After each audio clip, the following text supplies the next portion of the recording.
Merci beaucoup, Monsieur Claude. Nous rappelons que c'est depuis la ville de Kinshasa que vous intervenez. Justin, vous êtes à Bunia, on vous donne la parole. Bonjour et bienvenue dans Okapi Service. Merci, Monsieur Tati, en tout cas de m'avoir associé dans cette très bonne thématique qui fait couler beaucoup d'encre de salive. Oui, moi, quand nous voyons tout ce qui se passe à travers le pays, particulièrement la ville-province de Kinshasa, c'est là où logent toutes les institutions de la RDC, de la République, M. Tati. Et puis ça nous fait honte. Quand nous voyons la capitale la plus sale même en Afrique, c'est Kinshasa. Et lorsque nous prenons, et ça commence même au sommet de l'État, la RN 27, Bunyamadi, vous prenez la RN, donc toutes les routes de la RDC, nous n'avons pas de route métier. Et si aujourd'hui le président Tshisekedi est à Isiro, mais si vous prenez la route Isiro, Tourba, vers la frontière de Voura, à Aru là-bas, est-ce qu'il y a des routes? Ce n'est que le président est en train de se promener dans l'avion, alors qu'à Bouta, là où il était, dans l'arrière-pays, nous n'avons pas de route, la population meurt comme des mouches, et les produits, les denrées alimentaires sont très chers, alors que nous dépendons de l'étranger. Les produits alimentaires proviennent de l'Ouganda, alors que comment les alimentaires peuvent quitter Kampala pour arriver à Bouta, là où le président Tshisekedi était.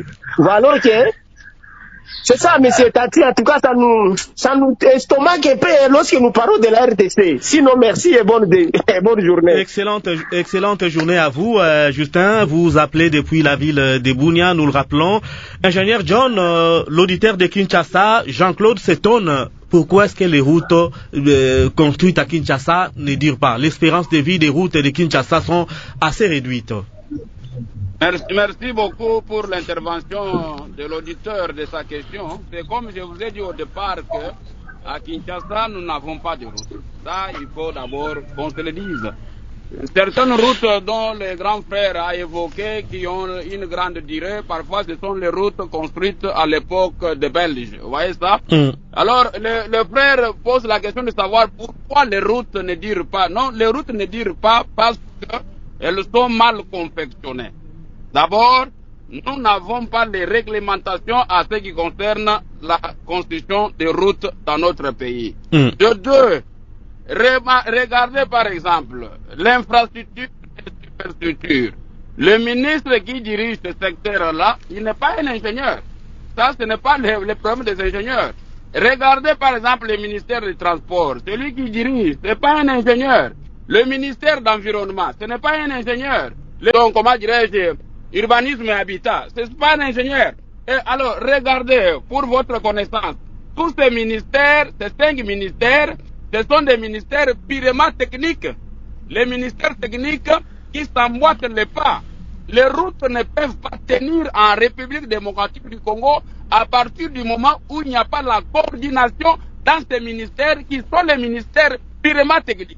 Même s'il faut parler de proposer des lois, à proposer des idées, on va les proposer comment? Est-ce que Yumbu parle des idées? Vous n'êtes pas donc, vous n'êtes pas dans l'Assemblée nationale là-bas? Vous n'êtes pas à l'Assemblée? Alors, quels sont les députés qui vont proposer les budgets de route avec quelle connaissance? C'est ça le grand problème. Le problème, c'est que les ingénieurs se sont retirés dans les domaines de la politique et aujourd'hui, ceux qui décident sur l'avenir de notre nation, à ce qui concerne les infrastructures, ce sont les pédagogues, ce sont les juristes qui décident à la place des ingénieurs. C'est la raison pour laquelle nous vivons la catastrophe qui se trouve dans notre pays. Radio Okapi. Okapi Service avec Tati Mapoko. Okapi. Nous voici dans la deuxième partie du magazine Okapi Service. Que faut-il faire pour maintenir les routes de Kinshasa en bon état? Nous en parlons avec l'ingénieur Michel Ouyumbu, il est président de la Corporation des ingénieurs BTP, et John Kabouidi, il est ingénieur BTP. Voilà, ce sont nos deux invités. Bonjour à vous. Si cet thème vous intéresse, appelez-nous pour intervenir en direct au numéro 099 706 99 41. Appelez-nous, nous allons vous rappeler pour intervenir en direct par SMS. Envoyez vos questions par le même numéro. C'est aussi possible de nous laisser vos commentaires sur la page Facebook d'Okapi Service. Nous attendons également vos commentaires dans les courriels de numéservice@radiocapi.net. Tati Mapoukou, c'est moi qui présente et coordonne ces numéros. Sous la supervision de Jean-Marc Matouaki, Grâce Mvozolo réalise cette émission et Jean-Claude Siala s'occupe de la prise de son. Toute l'équipe vous souhaite une excellente condition d'écoute de cette deuxième partie du magazine Okapi Service. Vous nous écoutez déjà en FM et sur toutes les plateformes digitales. Rejoignez-nous dès à présent sur le bouquet Canal+, au canal 572 pour Radio Okapi. Merci de votre fidélité à Radio Okapi, la fréquence de la paix. Circuler sur les routes de la ville de Kinshasa n'est pas aisé.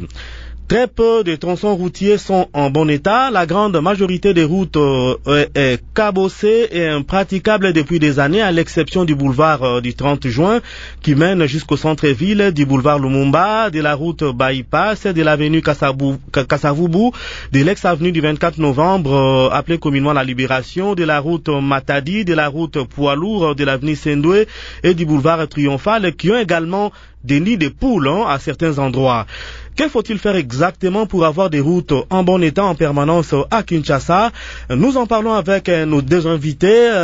Ingénieur Michel Uyumbu, nous rappelons que vous êtes président de la Corporation des ingénieurs BTP. Bonjour et bienvenue dans Okapi Service.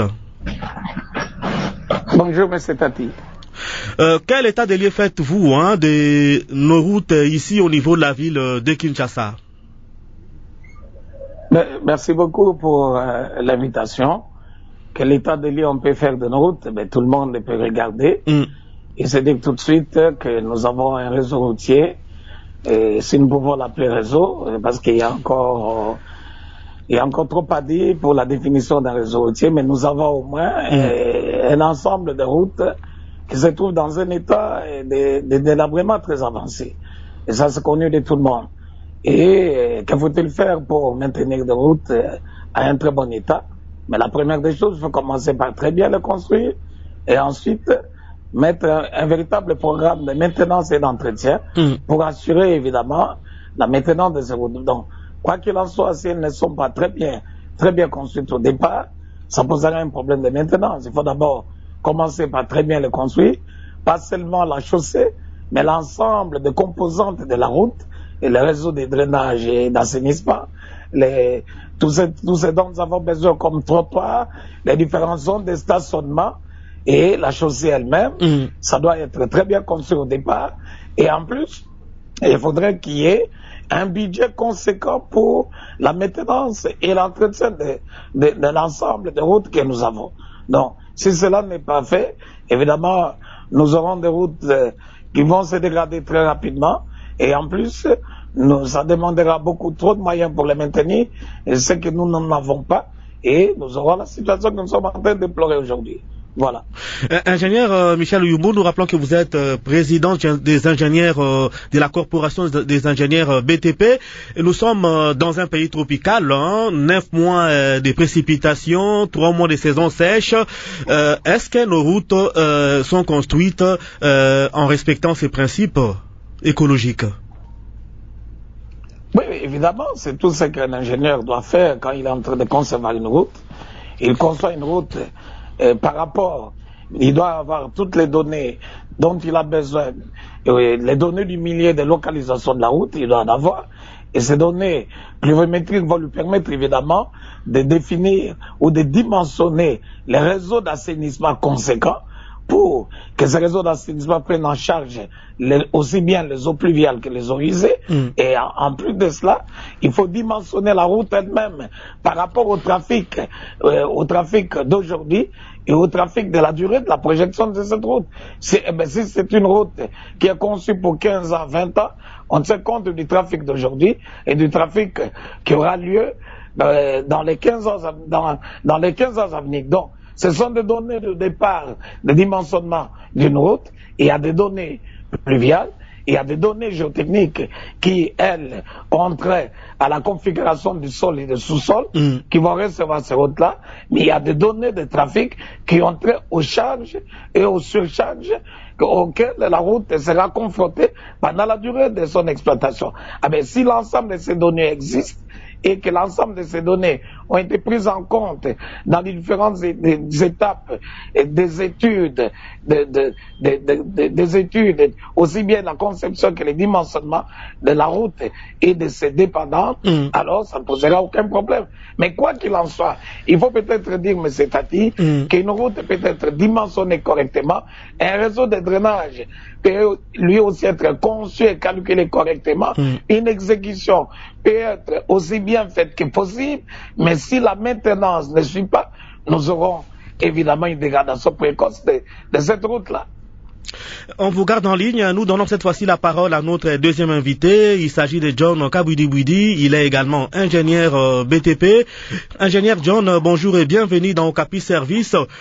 Quel est le constat que vous dressez concernant les routes ici à Kinshasa et dans les zones urbaines de la République démocratique du Congo?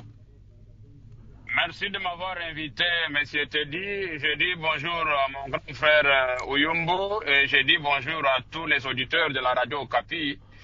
Bon, l'observation, c'est une observation amère et catastrophique, mon cher ami, par rapport à la situation routière au sein de notre pays. Donc, je peux dire grosso modo que dans notre pays, nous n'avons pas de route. Tout ce que vous voyez dans notre pays, ce ne sont pas des routes parce que pour parler d'une route, le grand frère Oyumbu a parlé la route. Mais ce n'est pas le fait de pouvoir asphalter autant de kilomètres carrés que cela devient une route. Non, une route est l'ensemble des parties, des corps qui font en sorte que la route soit une route. Mais le constat est très amer parce que dans notre pays, juste là, il n'y a pas le respect par rapport à la réalisation des routes. Donc je pense on devrait commencer par, n'est-ce pas, établir, n'est-ce pas, un cahier des charges qui définit c'est quoi une route et comment exécuter une route. Parce que pour parler d'une route, il faut savoir qu'il faut avoir au moins 6 couches. Il y a 6 couches de matériaux qu'il faut utiliser pour avoir une route, d'une route. Ingénieur John, est-ce que vous avez activé les haut-parleurs de votre téléphone? Est-ce que vous m'entendez ou vous ne m'entendez pas? Je vous reçois, mais je veux savoir si vous avez activé les haut-parleurs de votre téléphone. Si tel est le cas, désactivez les haut-parleurs pour améliorer la qualité phonique.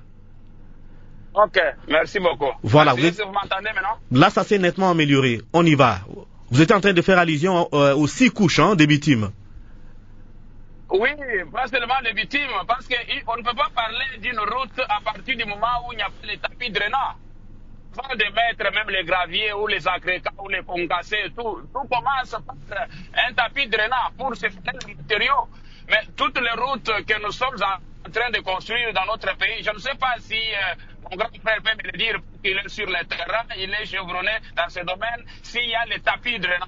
Avant de commencer la construction d'une route, la première des choses, lorsqu'on fait l'évacuation, c'est d'étaler donc les tapis drainants qui séparent les matériaux de la route avec le sous-sol. C'est de cette façon, la route sera stable. Et en plus... Et cet aspect lorsqu'on érige des routes. Mais lorsqu'on parle d'un drainage d'une route, c'est-à-dire que le drainage d'une route, c'est par rapport à la précipitation qui tombe sur la route. Vous voyez ça? Et les accotements et autres. Lorsqu'on parle, on dimensionne une route par rapport au drainage, on ne fait pas allusion à des eaux de pluie qui tombent dans des parcelles d'autrui. Absolument pas. Mais au Congo, c'est le contraire. Tous les eaux qui ruissellent sur nos parcelles tombent sur la route et endommagent davantage la route. Vous voyez ça? Donc, c'est-à-dire tout ceci doit être écrit dans un document approprié, approuvé, afin que lorsqu'on réalise une route, que ces principes soient respectés. Par exemple, tous les bâtiments que nous construisons, les immeubles que nous construisons, est-ce que nous avons déjà demandé comment on fait le drainage des immeubles au Congo? Comment les bâtiments sont assainis? Chaque parcelle, on assainit comment? C'est ça le grand problème. Et toutes les eaux là ruissellent sur la route. D'ailleurs, une route mal confectionnée une route mal réalisée et en plus va recevoir toutes les eaux du monde entier. Oui, ça c'est vrai, parce que... C'est ça le grand problème. Donc le réseau routier dans notre pays doit être refait. Ça c'est vrai, ingénieur, parce que le boulevard Lumumba, du 30 juin, pardon, en cas de pluie, là, se transforme en un lac. Il y a un cours d'eau à chaque précipitation, et parce qu'il y a des immeubles et puis les canalisations n'ont pas été respectées. Michel Uyumbu, nous rappelons que vous êtes président de la Corporation des ingénieurs BTP depuis 2019. Une série de projets a été réalisée ici à Kinshasa, les sauts des moutons, Kinshasa sans trou, mais on ne voit presque pas les résultats. La situation elle est en train de s'empirer. Comment justifiez-vous cela, ingénieur? Bon, il est vrai qu'il y a eu une volonté politique d'initier un certain nombre de projets que nous connaissons très bien dans la ville.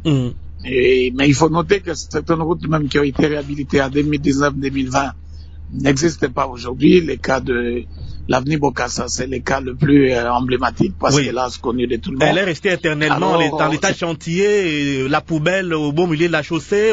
Au niveau du grand marché, c'est totalement impraticable. Cela soulève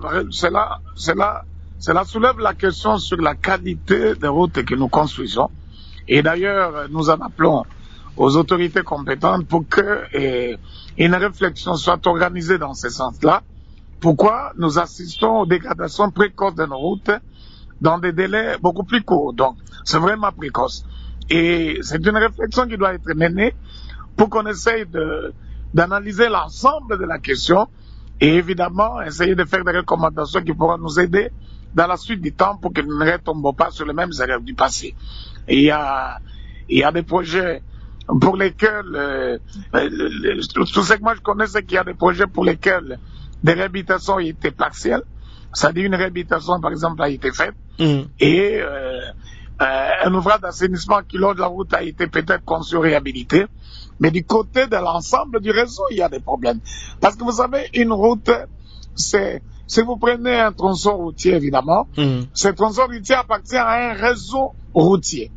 Alors, s'il y a un problème sur un tronçon, qu'on se focalise sur ce tronçon-là, et que le reste du réseau n'a pas fait l'attention du projet, cela veut dire que les problèmes a été résolu partiellement. Surgir dans le reste du réseau peuvent encore créer des perturbations sur la partie dont vous avez intervenu.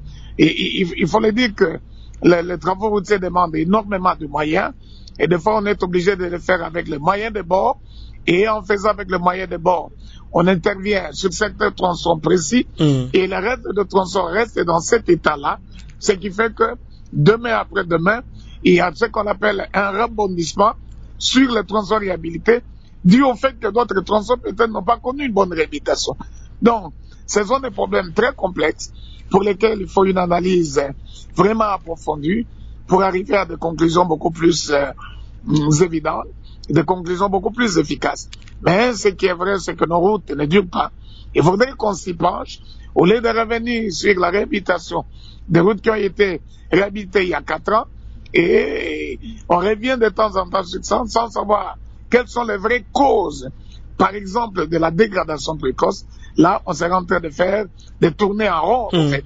Il faut noter aussi que pour qu'une route soit de qualité, il faudrait que l'étude qui a été menée soit une étude très approfondie et que les interventions qui vont se faire puissent tenir compte de ces études très approfondies.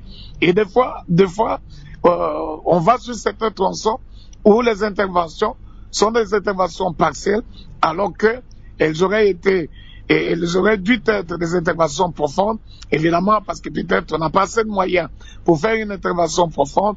On se contente de faire une intervention partielle et 2-3 ans après, on revient à la case du départ.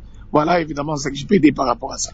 Président, mais est-ce que les pays possèdent un code de construction des routes? Ah non. Là c'est encore un autre problème. Parce que si nous voulons nous attendre à avoir des routes de qualité, eh bien ces routes de qualité la qualité de ces routes devait reposer sur certains référentiels de qualité. Évidemment, ça c'est encore un autre souci parce que jusque-là, la réglementation techniques pour que nous puissions produire des référentiels de qualité, d'abord des référentiels de qualité et des routes de qualité, parce que la qualité, c'est comme vous avez votre moule. Vous voulez fabriquer quelque chose, vous devez commencer d'abord par fabriquer votre moule. Quand on est dans la préfabrication, on commence d'abord par le moule, et de ce moule, on va pouvoir produire ce dont on a besoin. Mais s'il y a un problème, un défaut sur les moules, ce défaut de moule va se répercuter sur l'ensemble des produits qui sortiront de ces moules-là. Donc, il y a un problème sur la réglementation et sur la normalisation des activités liées aussi bien à la conception, à la construction, qu'à la maintenance et entretien de routes. Nous avons besoin donc d'avoir autant d'outils, des outils nécessaires pour nous permettre de produire d'abord des routes de qualité. Et en plus aussi, avoir des outils nécessaires pour nous permettre d'assurer la maintenance et l'entretien de manière régulière et ne pas venir intervenir et quand la catastrophe surgit. Ingénieur John Kabudi-Bouidi, vous qui évoluez à l'étranger, est-ce que vous pouvez nous faire une idée sur la gestion de ce secteur? Comment est-ce que ce secteur est géré sous d'autres cieux? Ingénieur John. Mon grand frère Oyumbu, je l'ai très très bien suivi et j'ai très bien apprécié donc son intervention. Laissez-moi vous dire, mes amis, on ne peut pas parler d'une route à partir du moment où il n'y a pas les codes de construction des routes. La route est définie, c'est dans les codes de construction des routes qu'on doit définir la route. Bien, mais vraiment, ça c'est indispensable. Parce que même lorsqu'on va parler de dimensionnement, on parle par exemple d'entretien, on parle de drainage et consorts. On tire la légitimité dans les codes de construction de routes. Et sans les codes, sans les référentiels, sans la réglementation dans les domaines de route, ce que nous sommes en train de faire dans notre pays, ce sont les tâtonnements. Laissez-moi vous dire que les possibilités, il y en a. Il y a les moyens. Le Congo a de l'argent. Le problème, c'est qu'il n'y a pas du tout la volonté politique. J'ai entendu mon grand frère qui parle de la volonté politique lorsqu'on a évoqué les problèmes des centres et consorts. Mais la volonté politique doit se tourner auprès des personnes qui ont des compétences. La volonté politique à ce qui concerne les réseaux routiers ne se tourne pas vers les juristes. On ne doit pas tourner vers, donc, c'est pas moi, les gens qui ont fait la littérature. Il faut chercher les ingénieurs, les gens qui sont capables de pouvoir aider la nation à se développer, à aller de l'avant. Mais pourquoi jusqu'à présent, actuellement là, dans notre pays, nous n'avons pas donc la réglementation à ce qui concerne la construction des routes dans notre pays? C'est là où nous devrions commencer. Donc ici, par exemple, où nous sommes, c'est le gouvernement qui doit définir la politique routière. Le gouvernement définit la politique routière en proposant les lois dans le Parlement, tenant compte de l'environnement, tenant compte des trafics, tenant compte des santé des personnes, tenant compte des situations économiques et fait des propositions de loi par rapport à la circulation routière. Vous voyez ça? Et à ce moment-là, si cela est défini, on va contacter les experts, les gens du domaine, pour pouvoir aider le gouvernement à établir les principes ou les règles qui peuvent régir une route. C'est de cette façon-là que ça fonctionne. Si tel n'est pas le cas dans notre pays, eh bien, nous allons toujours tourner en rond, même si on parle de Kinshasa Centre, ça ne tiendra pas parce que la situation est devenue très catastrophique et on ne peut pas y remédier.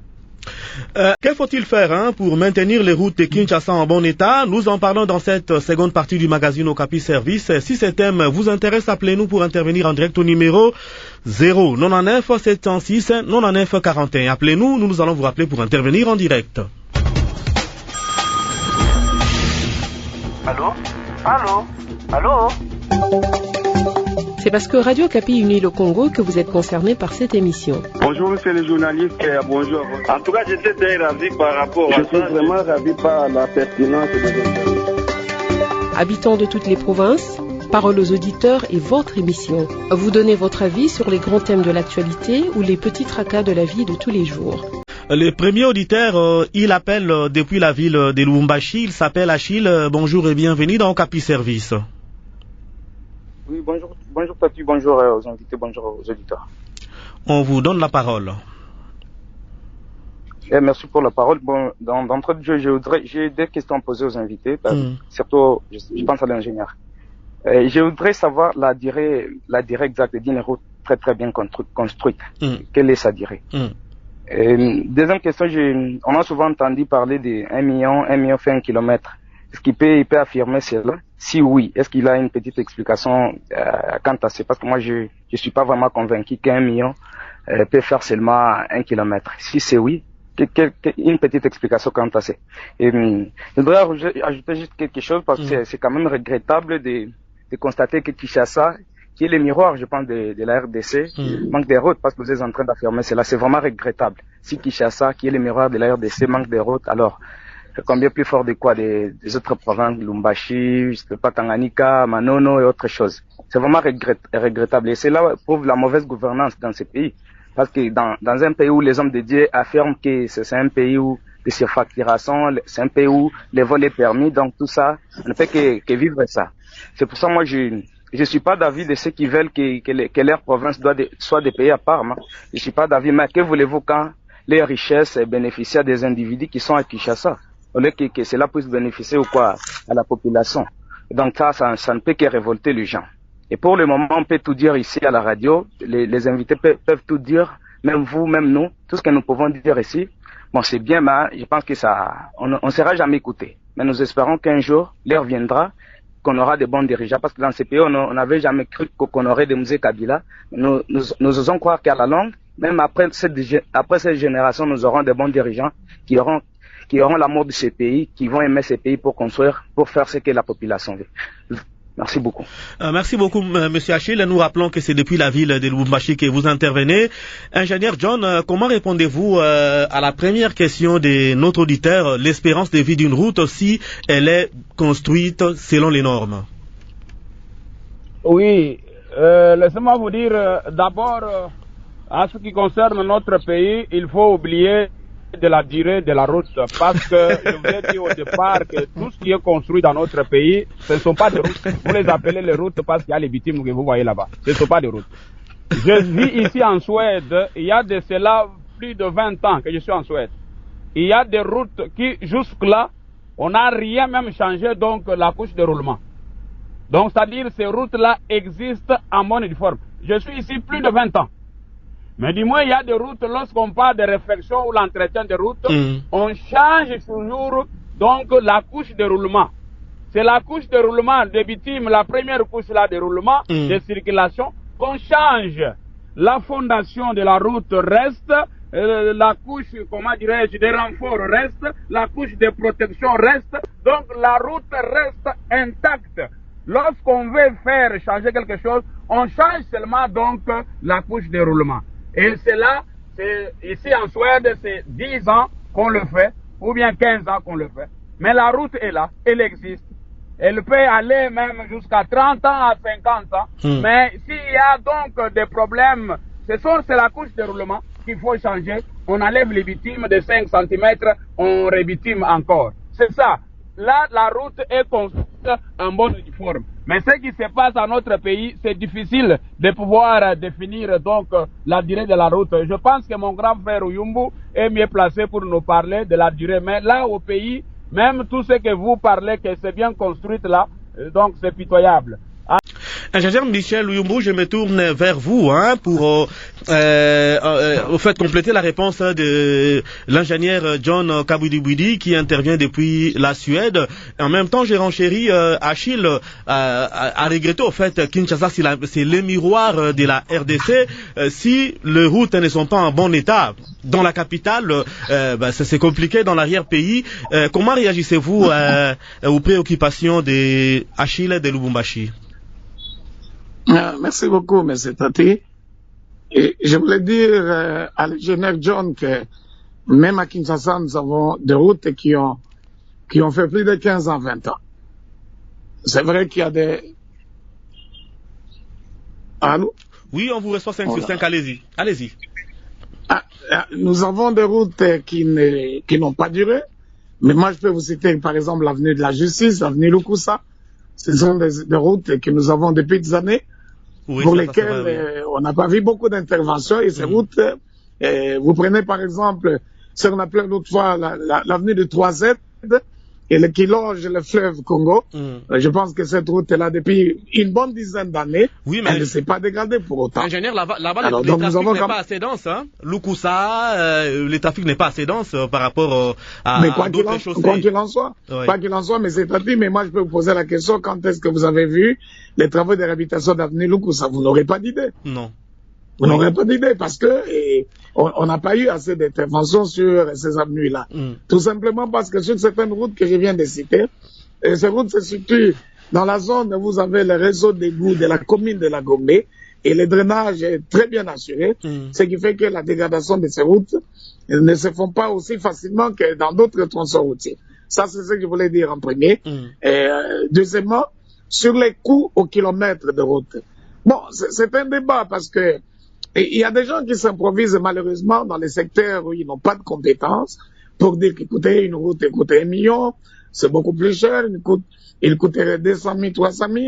Mais moi, je me pose la question sur base de quoi ils affirment ce qu'ils sont en train de dire. Et le coût d'une route n'est pas un coût standard. Le coût d'une route dépend du lieu de l'intervention. Le coût d'une route n'est pas standard. Et il y a plusieurs paramètres qui contribuent à la définition ou au calcul des coûts d'une route. Et je vais vous donner un exemple simple. D'abord, le premier facteur qui influe sur le coût de la route, c'est le trafic que cette route va recevoir. Est-ce que c'est une route primaire qui va recevoir un grand trafic? Évidemment, comme il y aura un grand trafic, on doit dimensionner les différentes couches en fonction de ces grands trafics-là. Mais cette route-là, au kilomètre, coûterait beaucoup plus cher qu'une route qui reçoit un trafic moins important. Ça, c'est de un. De deux, à part le trafic, le deuxième élément qui n'est pas des moindres, c'est la localisation même de la route. Une route qui sur une distance, je voulais dire d'1 kilomètre, traverse trois rivières, il y aura des 3 ponts. On sait très bien que cette route-là coûterait beaucoup plus cher qu'une route qui, sur 1 kilomètre, ne traverse aucune rivière. Exactement. Je vais donner un troisième élément qui n'est pas des moindres. Ça dépend aussi de sa largeur. Une route de 7 mètres sur 1 kilomètre ne coûterait pas la même chose qu'une route de 14 mètres où vous prenez le boulevard du 30 juin, qui est une voie où vous avez à double sens avec 2 et 4 voies de part et d'autre. Ça fait 2 fois 4 voies. Alors, cette route-là est beaucoup plus large. Sa largeur est autour de 30 mètres de largeur. Sur 1 kilomètre, vous pensez que cette route-là coûterait $1 million par rapport à l'avenue, par exemple, 24 novembre, qui n'a que 2 fois 2 voies de part et d'autre? Non. Non, il y a des paramètres. Donc, il y a aussi la localisation de la route. Ça, je l'avais déjà dit. Quand vous avez une route de montagne et quand vous avez une route qui passe sur la cuvette centrale où vous avez possibilité de rencontrer peut-être pas des rivières, mais beaucoup de zones marécageuses, il faut un traitement approprié pour éviter les remontées des eaux souterraines sur la chaussée. Mais quand vous êtes dans une zone comme celle-là, évidemment, le coût au kilomètre sera beaucoup plus cher. Donc, il n'y a pas un coût standard. Alors, au standard, il y a 2 auditeurs qui sont au standard. Nous allons commencer par Jean-Claude. Jean-Claude, vous nous appelez depuis la ville de Kinshasa. On vous donne la parole. Allez-y. Merci beaucoup, monsieur le journaliste. J'ai beaucoup apprécié l'intervention de nos 2 ingénieurs, leur expertise. Mais je m'en vais poser cette question. Pourquoi à Kinshasa, nous avons toujours des routes qui ne font que se dégrader après qu'on les ait déjà construites? Donc, au bout d'un petit temps, les routes se dégradent. Pourquoi nous voyons toujours ça au-dessus de toute l'expertise qu'ils sont en train de nous évoquer ici sur le terrain? Ne faudrait-il pas aussi qu'on arrive à une éducation des usagers de la route, à la protection de la route, et qu'on arrive au... Monsieur Claude. Allô, monsieur Claude, est-ce que vous m'entendez? Oui, dans 5 sur 5. Parfait, allez-y. Continuez votre argumentaire. Oui, donc je voulais également savoir si il ne faut pas aussi qu'on puisse réveiller les services d'entretien et de drainage, c'est-à-dire l'OVD là. Et pourquoi l'OVD ne fonctionne plus? Vous savez qu'à l'époque coloniale, on pouvait prendre un véhicule d'ici jusque vers, par exemple, Kisangani ou vers Lubumbashi. Mais on n'avait pas toujours de routes en asphalte. Mais pourquoi aujourd'hui ça devient difficile qu'on puisse entretenir les routes? Est-ce que nos ingénieurs n'ont rien à nous dire par rapport à ça? Merci beaucoup, M. Claude. Nous rappelons que c'est depuis la ville de Kinshasa que vous intervenez. Justin, vous êtes à Bunia, on vous donne la parole. Bonjour et bienvenue dans Okapi Service. Merci, M. Tati, en tout cas, de m'avoir associé dans cette très bonne thématique qui fait couler beaucoup d'encre de salive. Oui, moi, quand nous voyons tout ce qui se passe à travers le pays, particulièrement la ville-province de Kinshasa, c'est là où logent toutes les institutions de la RDC, de la République, M. Tati. Et tout ça nous fait honte. Quand nous voyons la capitale la plus sale même en Afrique, c'est Kinshasa. Et lorsque nous prenons, et ça commence même au sommet de l'État, parce que c'est nos autorités actuellement, ils font des pèlerinages dans des avions. Ils ne marchent, ils ne se promènent pas dans la voie, ils n'apprêtent pas la voie routière. Alors, ils apprêtent seulement la voie aérienne. Et c'est alors qu'ils ne devraient même pas s'intéresser à nous, les petits peuples, qui nous attaquent les piétons, et nous qui marchons soit dans des motos et dans des véhicules, M. Tati. Alors, qu'à cela ne tienne. En tout cas, ça me fait peur. Et lorsque nous voyons tout ce qui se passe à l'avenir de la RDC, nous ne connaissons pas quelle sera même la RDC dans les jours à venir. Oui, mais c'est là que j'ai des questions. Juste là, bien. Oui, M. Tati. Moi, je viens de Bunia il y a presque 1 mois et demi. Bunia a un réseau routier qui est en train de s'agrandir. C'est un réseau routier pas mal, hein, qui est acceptable par rapport à la démographie de la ville de Bunia. Monsieur Tati, vu la ville de Bunia, tout à fait. Mais la RDC, c'est un pays très riche. La population paie des impôts et taxes. Si vous prenez nos frontières, si vous prenez nos frontières et nos richesses, nos minéraux, vous voyez, nous avons Kibal Gold Mining, nous avons la société de Kilomoto, nous avons plusieurs sociétés. Mais aujourd'hui, vous ne pouvez pas faire Bunia Kisangani. Est-ce que tout le monde a un moyen d'apprêter la voie aérienne, M. Tati? Non. Oui, ce que les fonds sociaux font ici dans la rue, ce n'est même pas une route asphaltée, c'est une route peu marécagée. Donc, c'est une route à terre bâtie, M. Tati, à terre bâtie, et puis après, vous voyez, je ne sais pas si nous avons aussi des ingénieurs. Si on devrait avoir des ingénieurs, ces ingénieurs-là, on les donne des petits moyens, et puis cet argent ne suffit même pas, et puis à quelques mois après, vous voyez, il y aura déjà des trous marécagés. Alors, à cela, j'ai une question. Donc, nos politiques sont en train de nous manipuler alors que la population congolaise paie des impôts et taxes. C'est un droit. La route, M. Tati, c'est un droit à la population congolaise. Ce n'est pas une faveur.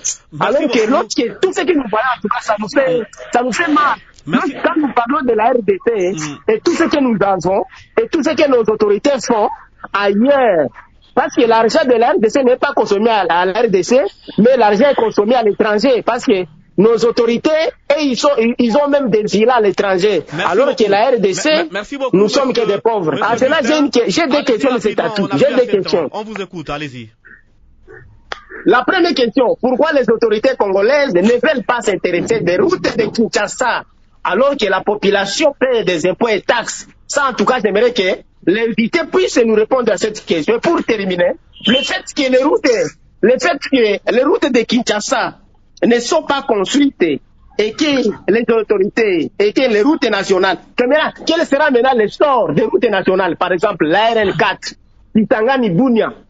Vous prenez la RN2, Bukavu Miti, vous allez. Vous prenez la RN27, Bunia Mahadi. Vous prenez la RN, donc toutes les routes de la RDC. Nous n'avons pas de route métier. Et si aujourd'hui le président Tshisekedi est à Isiro, mais si vous prenez la route Isiro, Tourba, vers la frontière de Voura, à Aru là-bas, est-ce qu'il y a des routes? Ce n'est que le président est en train de se promener dans l'avion, alors qu'à Bouta, là où il était, dans l'arrière-pays, nous n'avons pas de route, la population meurt comme des mouches, et les produits, les denrées alimentaires sont très chers, alors que nous dépendons de l'étranger. Les produits alimentaires proviennent de l'Ouganda, alors que comment les alimentaires peuvent quitter Kampala pour arriver à Bouta, là où le président Tshisekedi était. Alors que c'est ça, monsieur Tati, en tout cas, ça nous estomaque un peu lorsque nous parlons de la RDC. Sinon, merci et bonne journée. Excellente journée à vous, Justin. Vous appelez depuis la ville de Bunia, nous le rappelons. Ingénieur John, l'auditeur de Kinshasa, Jean-Claude s'étonne. Pourquoi est-ce que les routes construites à Kinshasa ne durent pas? L'espérance de vie des routes de Kinshasa sont assez réduites. Merci beaucoup pour l'intervention de l'auditeur de sa question. C'est comme je vous ai dit au départ qu'à Kinshasa, nous n'avons pas de route. Ça, il faut d'abord qu'on se le dise. Certaines routes dont le grand frère a évoqué qui ont une grande durée, parfois ce sont les routes construites à l'époque des Belges. Vous voyez ça? Alors, le frère pose la question de savoir pourquoi les routes ne durent pas. Non, les routes ne durent pas parce qu'elles sont mal confectionnées. D'abord, nous n'avons pas les réglementations à ce qui concerne la construction des routes dans notre pays. De deux, regardez par exemple l'infrastructure et la superstructure. Le ministre qui dirige ce secteur-là, il n'est pas un ingénieur. Ça, ce n'est pas le problème des ingénieurs. Regardez par exemple le ministère des Transports. Celui qui dirige, ce n'est pas un ingénieur. Le ministère d'Environnement, ce n'est pas un ingénieur. Urbanisme et habitat, ce n'est pas un ingénieur. Et alors, regardez, pour votre connaissance, tous ces ministères, ces 5 ministères, ce sont des ministères purement techniques. Les ministères techniques qui s'emboîtent les pas. Les routes ne peuvent pas tenir en République démocratique du Congo à partir du moment où il n'y a pas la coordination dans ces ministères qui sont les ministères purement techniques. Même s'il faut parler de proposer des lois, à proposer des idées, on va les proposer comment? Est-ce que Yumbu parle des idées? Vous n'êtes pas donc, vous n'êtes pas dans l'Assemblée nationale là-bas? Vous n'êtes pas à l'Assemblée? Alors, quels sont les députés qui vont proposer les budgets de route avec quelle connaissance? C'est ça le grand problème. Le problème, c'est que les ingénieurs se sont retirés dans les domaines de la politique et aujourd'hui, ceux qui décident sur l'avenir de notre nation, à ce qui concerne les infrastructures, ce sont les pédagogues, ce sont les juristes qui décident à la place des ingénieurs. C'est la raison pour laquelle nous vivons la catastrophe qui se trouve dans notre pays. La raison pour laquelle ça ne marche pas. Donc, il est très important. Aujourd'hui, nous parlons des ingénieurs dans notre pays, mais les ingénieurs, ils sont où? Les entreprises qui confectionnent ces routes-là, ce sont des entreprises étrangères qui sont en relation avec des ministres du tutelle et qui font des routes. Des routes pour lesquelles il n'y a aucun contrôle. On ne contrôle rien. Les routes qui n'ont pas de garantie. Donc, tout cela, c'est la cacophonie terrible. C'est la raison pour laquelle, pour citer, je peux vous dire que vous avez évoqué la thématique pour dire que faire pour maintenir les routes dans la ville-province de Kinshasa. Donc, ça demande donc des décisions impopulaires dans notre pays, afin qu'on puisse arriver à résoudre les problèmes routiers, des réseaux routiers dans notre pays. Sinon, ça ne tiendra pas. Dans 5 ans, ça sera encore plus pire et plus pire qu'avant. Merci beaucoup, ingénieur John Kabwidi-Bwidi. Merci d'avoir été avec nous dans ces rendez-vous. Je me tourne vers vous, ingénieur Michel Uyumbu. Nous rappelons que vous êtes président de la Corporation des ingénieurs BTP. En conclusion, que faut-il faire pour avoir des routes qui durent plus longtemps en RDC?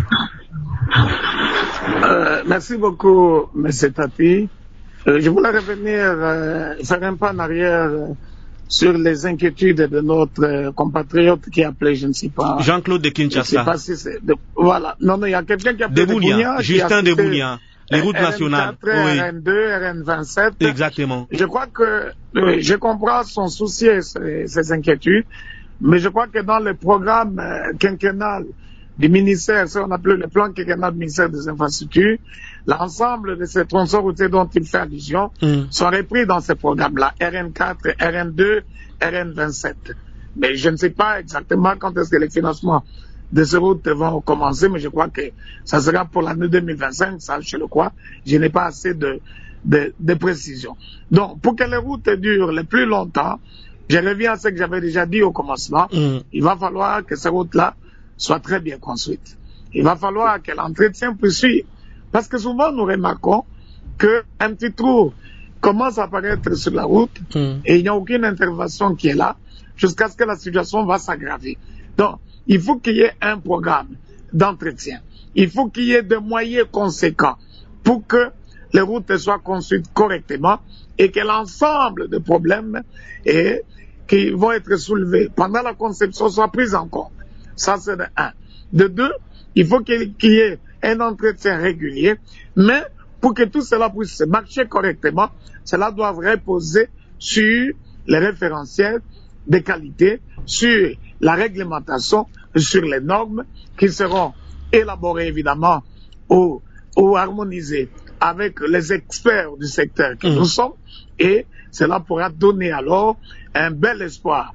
Je me rappelle tantôt, j'avais suivi un député qui parlait de routes qu'il a visité en Côte d'Ivoire. J'étais en Côte d'Ivoire pendant la construction de ces routes. Nous venons d'ailleurs d'être, nos amis ivoiriens, les ingénieurs ivoiriens d'Algeroute étaient ici au Congo, avec qui nous avons eu beaucoup d'échanges. Mais si vous remarquez la grande différence entre ce qui se fait là-bas et ce qui se fait chez nous, c'est qu'il y a une grande coordination de toutes les actions. Comme l'a dit notre collègue John depuis la Suède, il y a une grande coordination et aussi il y a l'implication de toutes les parties prenantes ou tous les acteurs du secteur. Et je vais revenir par exemple au plan quinquennal du gouvernement sur les infrastructures, mais nous, on n'a jamais été associés à l'élaboration de ce plan quinquennal. Nous avons Ingénieur Michel Uyumbu, on est vraiment coincé par les temps. Les timings impartis à ces rendez-vous est largement débordé. Donc, merci beaucoup. On retient que c'est très important d'avoir des référentiels dans les domaines des BTP concernant surtout la construction des routes qui respectent les normes. Merci d'avoir été avec nous. Nous espérons que ce n'est pas la dernière fois que nous puissions débattre de ces rendez-vous, de ces thèmes.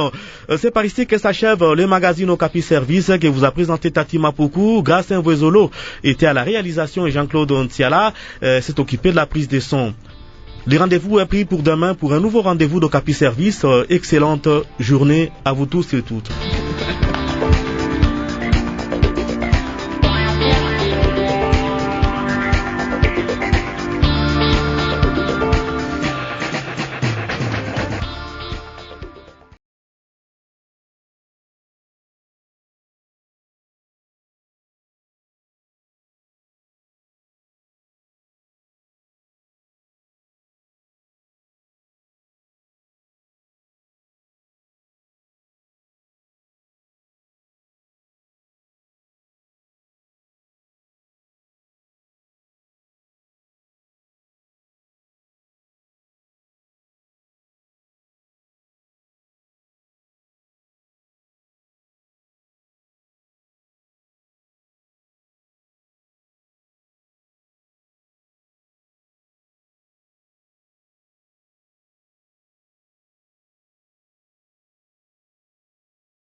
le ministère de